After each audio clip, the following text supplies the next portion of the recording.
Live but pre-recorded from a country outside the United States, this is Lazlo's Week in Review for Saturday, May 18th, 2019. Essentially, what I've done this week was posted a lot of video game playthroughs, which not many as people has watched. I thought Rage 2 would have been more of a high ticket item. I was sorely mistaken, obviously. So, one of my bigger stories was this 900-pound man that would plead guilty to drug charges because he can't leave his house and got to cut him out. So I don't know the update on that, and I don't really care. But yeah, he's pretty locked down. So more power to him. The only problem is like if he was dealing or doing cocaine, why is he 900 pounds? Don't know why. And then we got the Alyssa Milano calls for sex boycott after controversial abortion curtailments, if you will. They're not necessarily bans, but they're more curtailments.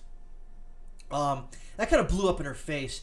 Some of the Twitter mentions and the blowback from it was, pretty. It was all the women that you wouldn't look at twice. The blue hair and the attitude and a lot of maybe people right of center wouldn't even attempt to date these women or try to ask them out because why bother? Why take the chance of? Nah, you just wouldn't. And a lot of the more conservative, right-leaning women are like, whatever. It doesn't make any sense. I think, in my opinion, it just means that she was sort of trying to, hopefully, basically, she was throwing crap at the wall, see what stuck, and it didn't stick. And then then people were trying to bail her out and go, well, she was just joking. No, Alyssa Milano wasn't joking about that. No, not at all.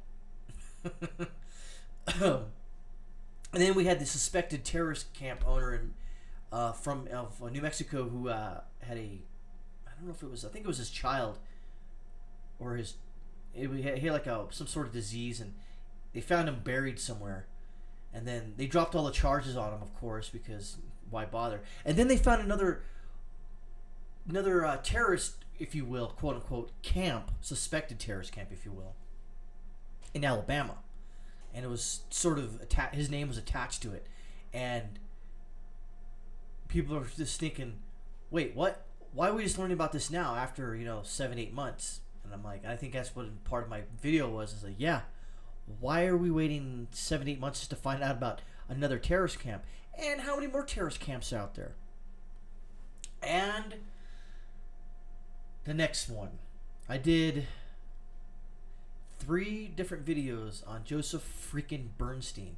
This guy is the worst. I mean, I'm not going to say he's as bad as a genocidal world leader such as Mao Zedong, but he's pretty close, ideological speaking. So what he did was, and you can go search this out for your guys yourself, but Soph, I had no idea who this person was 4 or 5 days ago. I had 0 ideas. And all of a sudden, boom, I'm like, oh, who's this person? Why is this person bagging on her?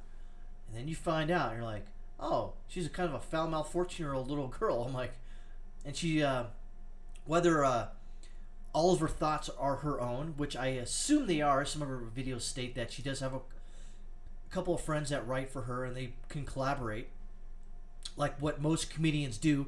Think about this. I think it was Jimmy Kimmel or Jimmy Fallon, one of those douchebags from SNL rejects. They have writers, comedy writers, multiple comedy writers up in the double digits. So I don't see that what a problem if it is actually 100% her or not, or if it's a collaboration. Good if it's a collaboration, not whatever.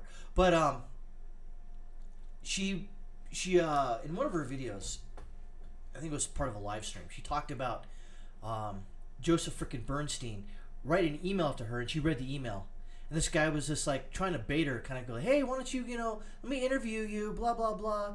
I know you're going to put this, this email out and tell everyone, and that's fine. And she knew what the jig was up. She knew what was going on. And she basically said,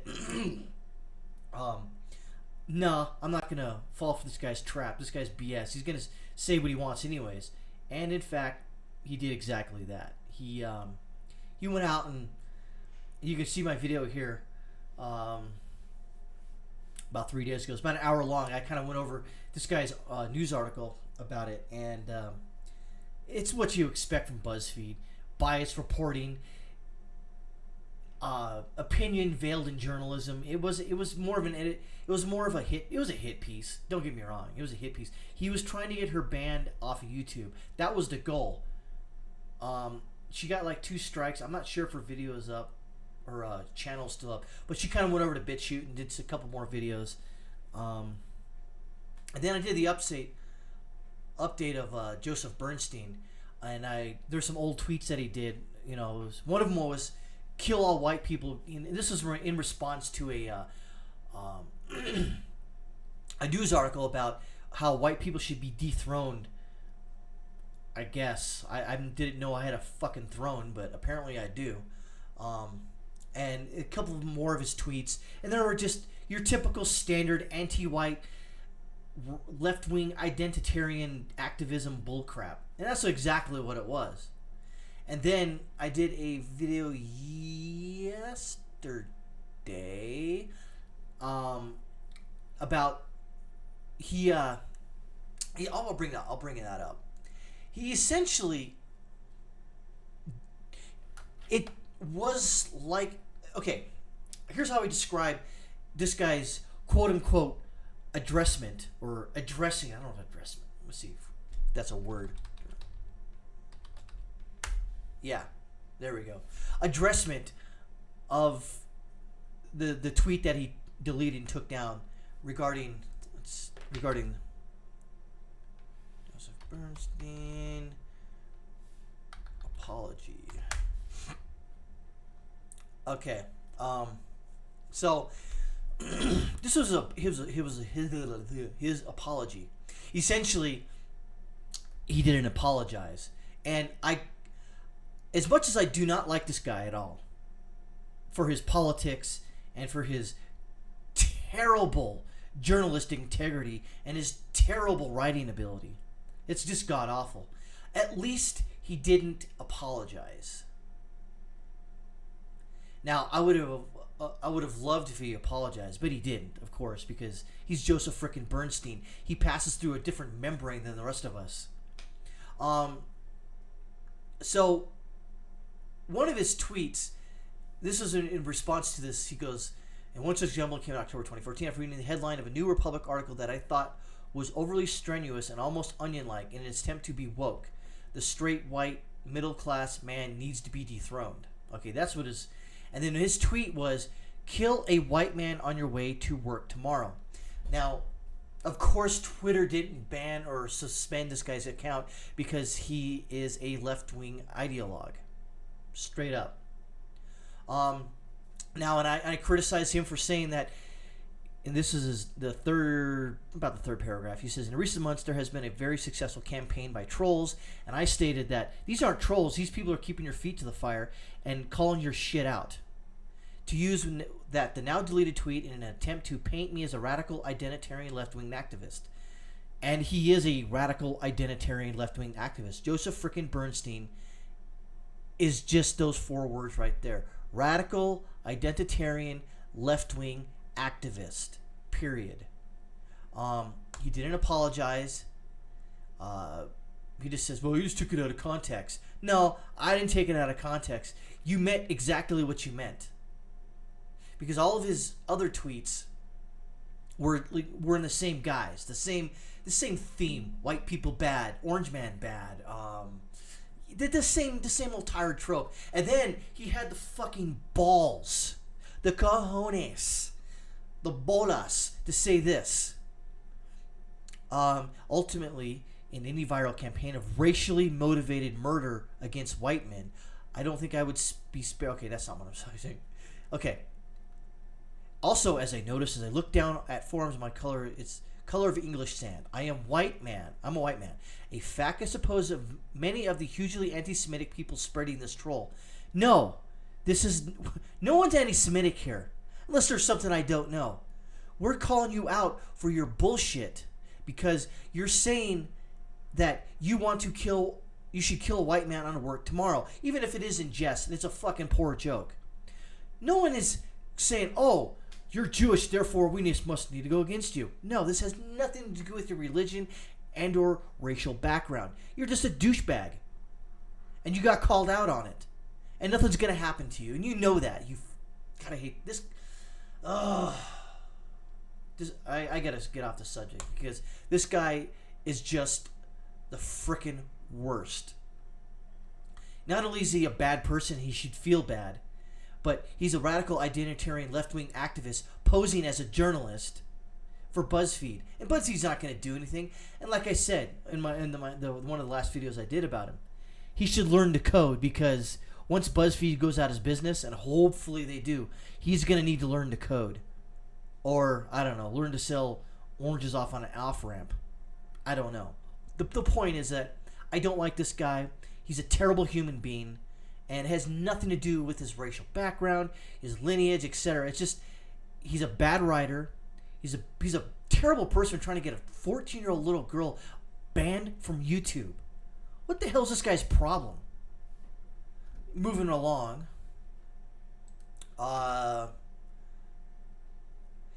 So President Trump refuses to sign on to the Christchurch call to ban. I guess, basically, in a nutshell, a lot of these nations that signed on to this non-binding agreement, by the way, basically wanted to curtail free speech. Now, the speech you don't like, that's the speech you should be protecting. Not the speech that everyone supports and likes, because then no one's gonna try to ban that.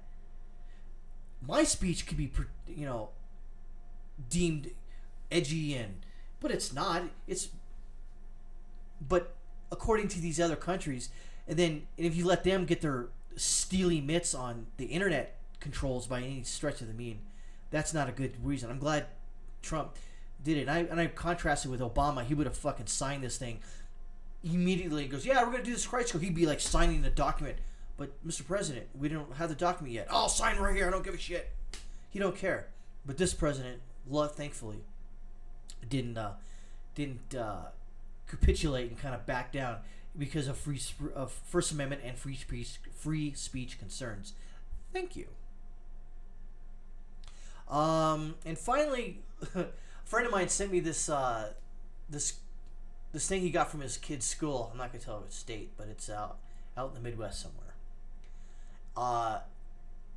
It was the whole plastic straws are bad.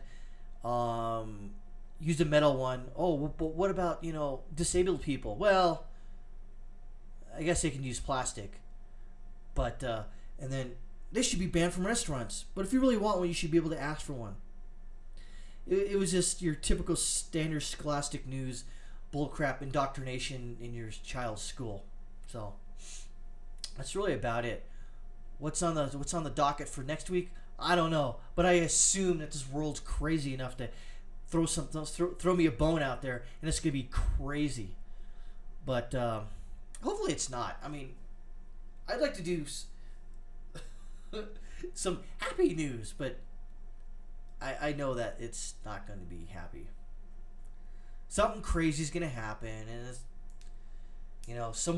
one side of the political aisle is going to get pissed off, the other side is going to fucking cheer for it, and it's just going to be your standard, New York Yankees against the Boston Red Sox, the New England Patriots against the Philadelphia Eagles. It's just going to be, that's all these political parties are. It's just sports teams with, rich white dudes and, crafty minority Congress people and senators, just sparring away. But in fact that once the cameras go off, these guys party down and probably throw orgies with plague doctor masks on and kind of do whatever, but they put it on this facade that they don't like each other, but they do, whatever. But yeah, so that's my news wrap up for this week, and so next week we'll see. I'll throw us out some more State of Decay, and hopefully Rage 2 will kick off, but I kind of doubt it. Lazlo out.